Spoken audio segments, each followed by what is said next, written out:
Welcome back to Riding Bikes in San Diego.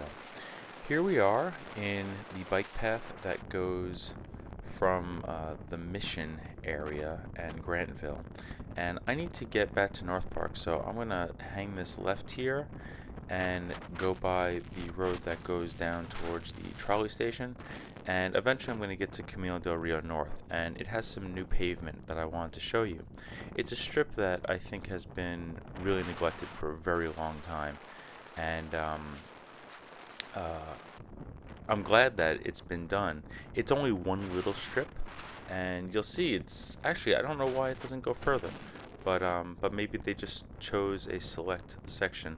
We just have to get out of the bike lane because there's a bunch of parking here, even though this gym has its own parking lot, but I guess it wasn't big enough, so more public space, or rather some public space, had to go to them.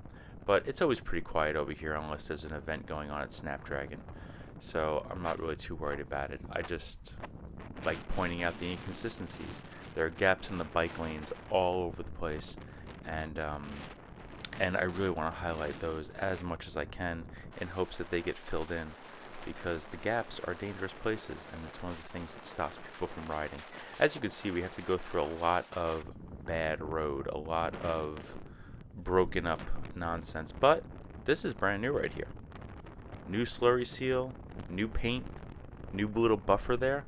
And before, there was no buffer here. There was just a line and a really kind of oddly wide lane. But it looks like they actually implemented a little bit of design. It looks like there's been a little geometry. And we have a bike lane now on Camino Del Rio North. So I'm riding west right now. And of course, you know, we have infrastructure on the other side also. That's loose, right? That's a generous term. I shouldn't say infrastructure. Paint is not actually infrastructure. It's a polite suggestion. It's a guideline, but any driver could ignore this with their car all they want. Let's be real about it.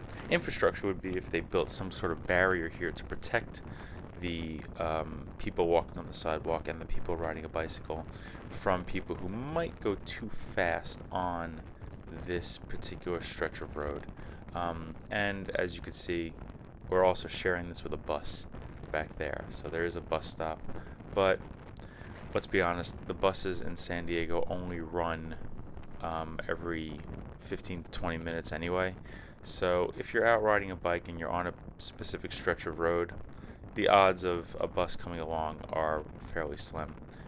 And this is not knocking the bus itself, but our transit system in San Diego does have much longer what do they call them? Headways. We have to wait longer between buses. So like sometimes if you miss your bus, you're late. So that's one of the reasons why I prefer biking around the city. Sometimes I combine bicycling and transit. You could put your bike on the front. If you have a smaller bike, like a little folding thing, you could just fold it up and keep it with you right in front of you. But yeah, I mean, just something to think about. But I like this new pavement.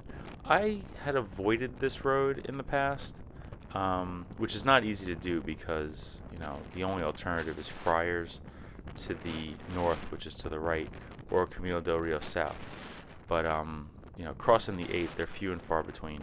So as we approach the intersection up here, I just want to point out that we're going to make a left, and you're not going to see that, but the road is scheduled to be completed to go through the river and over the river here. So we're going to look forward to that, but as you can see, the pavement ends, so this video will too. From here, we're going to figure out what to do, drive less, and ride a bike. Thanks.